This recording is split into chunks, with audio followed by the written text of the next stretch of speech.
Absolutamente com nós, ti roupa pergunta, trobe me compreender, não sabia como parlamentário, botar lá a investigação no lugar, mas los de investigação ti roupa com um rond de investigação com nota quadra. Nota quadra, por exemplo, que nota faz drug test automaticamente de viaja para mira e nos tursa que motivo tá que ambtenaar não tem na lei de LMA que não força ambtenaar para tomar test de droga, pero no momento que wordt geschorst e wordt aangemerkt como sospechoso, que alto lo que no se quiere, de momento aí você perde o direito como ambtenaar posterior, você sospechoso de justiça e você por cumprir agora com toda a investigação, teste de droga, etc. Mi não que visa, mi não que acusar, mi não que insinuar. Mi ponto tá impossível,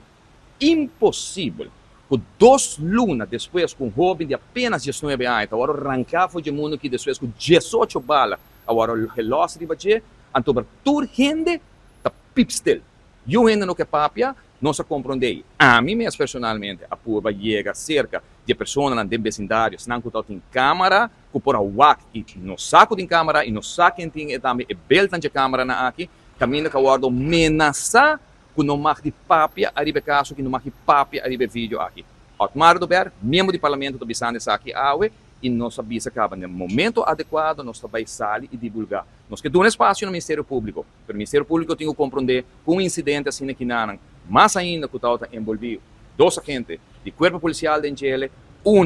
é agente policial merece que se não assinada o BES para seu nome ser clear de imediato, mas de outra banda, tem um jovem que perde sua vida, tem um testigo que